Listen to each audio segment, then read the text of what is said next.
Best scene, the talented Uncle Julien. Interior terraced house, day, kitchen dining area. Julien sits alone at the table. Jill storms in. You took too long. I'm sorry, but she was tired last night. It's not an excuse. I lost your card. That's not an excuse either. I said I'm sorry. What do you want from me? I could report you to the police. You want to charge me for keeping her safe from a lunatic man who kept screaming her name on the streets? What lunatic man? Must be one of your unsatisfied clients. I don't have unsatisfied clients. Maybe someday, maybe someone you put in jail? Silence. Jill looks away, stunned by Julien's words. Can I say goodbye to her? No answer from Jill. Alyssa's bedroom. Julien knocks softly on the door before pushing it open. Alyssa sits on her bed. She holds a broken rabbit plushie. The head is tilted as the neck is partially ripped off. The wool from inside is exposed. She's pushing the wool back in. Julien lowers himself to her eye level. I told Daddy about that man. Alyssa widens her eyes. He needs to know what happened. Don't worry. Mommy and Daddy will keep you safe. I got to go. Bye-bye. Julien rises. Alyssa watches Julien's back as he goes out of her room. Suddenly, she springs to her feet. No! Huh? What no? Alyssa dares not speak. Tell me. You have a secret? I promise not to tell anyone. Beatrice enters. I'm sorry. Such a relief to see her unhurt. There was a man... Alyssa pulls Julien's shirt. Don't be afraid, Alyssa. Mommy needs to know the truth. I'm not her mommy. What? Well, who are you then? Suddenly, Gilles appears at the door. I think you should go now. What's going on? Julien, this is her home. Though still curious, Julien decides not to probe. He leaves. Alyssa is unrest. Interior G, Sicily and Associates law firm, day. Gilles is on the phone. I don't care how you do it. Must I hire a private detective to replace you, a bunch of incompetent... A knock on the door, followed by Julien's entry, interrupts Gilles. Talk later. So, you're back. You know what happened to Maureen? Was that a question? Julien pulls out a chair with a deafening grating sound and installs himself right before Gilles. You hired the nurse. It's the least I could do. She was alone without a husband and a daughter. Were you guilty? Of what? Only a guilty man would do all it takes to redeem himself. Look, I'm not in the mood to argue with you. I am. Silence. Julien glowers at Gilles. Uneasy, Gilles turns away. Julien leans forward. What do I need to be Alyssa's guardian? You. Her guardian. Because I don't trust you. But I'm her. Go on. There's no way you can take her away from me. We will let the court decide. You are being too hard on yourself. Alyssa is my niece. My family, my responsibility. I don't need outsiders. That wasn't what you were thinking 20 years ago. What were you thinking when Kathy was dying? You failed to put her killer away for good, and now he's on the loose. I did the best I could. Maybe not enough. If you really want to help her, do it when she's alive, not when she's gone. If it wasn't for me, you wouldn't be here trying to be a hero. I believe everything happens for a reason. Maybe Kathy is trying to tell me something. Maybe she lost faith in you.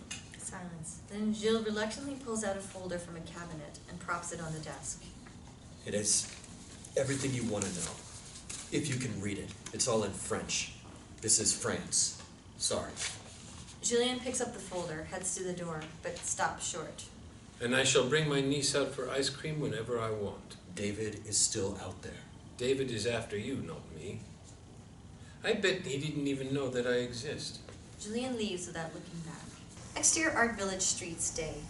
Julien sits in a daze at his corner, not realizing potential customers gathering at his stall until a loud thud of a fallen easel knocks him out of his trance.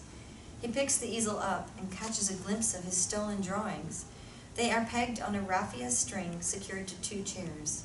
He lunges forward to get a better view. Lucien stands beside the drawings, calling for customers. On noticing Julien, Lucien... Shorty, LJ. Shorty and Lucky Jones drops their coffee cup at a nearby cafe and sprints over. Julien frees his drawings from the pegs.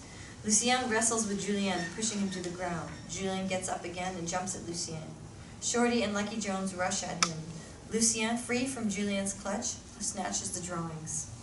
I've got them. Let's go. Julien falls to the ground again as Shorty and Lucky Jones scamper off. Give them back to me. Shorty stops in his tread. Hey, come back. Lucky Jones and Lucien think Shorty's out of his mind, but jog back.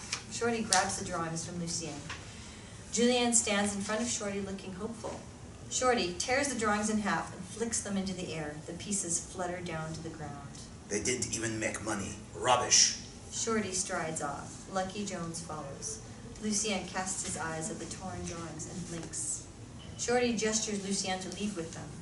As Lucien follows them, he turns back to eye Julien. Julien drops to his knees. He flops, breathes heavily, hands crumpling his shorts in despair. Interior terraced house, day. Julien rings the doorbell. He has a guitar and a painting with him. Gilles opens the door, surprised to see Julien. Why are you here? Do I need court order to see my niece? Alyssa dashes out. Uncle Julien, how did you know it's my birthday today? Julien shoots a questioning look at Gilles. Gilles looks away, but Julien pretends he knows it's a special day. Of course I know. Look. Julien shows Alyssa a portrait painting of Carrot, signed by her paw print. Alyssa is in awe, collects it with both hands. She's in love with the portrait. Happy birthday.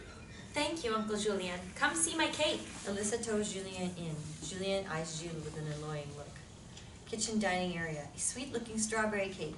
Beatrice is about to light the candles. Uncle Julien, will you sing happy birthday with us? Sure. I can play it on the guitar. Why do you have a guitar with you? It's Grandpa's. I used to meddle with it when I was young. They sing birthday song. Beatrice claps to the beat as she sings, but Gilles only lip-singing. Alyssa blows out the candles. Beatrice cuts the cake. Gilles sneaks away from the scene. Beatrice made pizza for my birthday. You should have noodles on birthday. The Chinese eat them on their birthdays. For Japanese, we eat them on New Year's Eve, as we believe noodles will bring good luck for the coming year. But it's the same. Noodles mean longevity. The longer the noodles, the longer the life. Alyssa listens in disbelief. Do you have noodles here? Only spaghetti. They will do. Didn't Mommy eat her noodles? Julien pauses. You know what? We should go out and have ice cream. Yay! Can I change to that sundress we bought yesterday? Sure. Alyssa dashes up the stairs. Julien leans against the kitchen post, stares at Gilles. Gilles says nothing, but he's uneasy. Beatrice notices the quiet exchange between the men, but does not probe. She heads to Alyssa's room.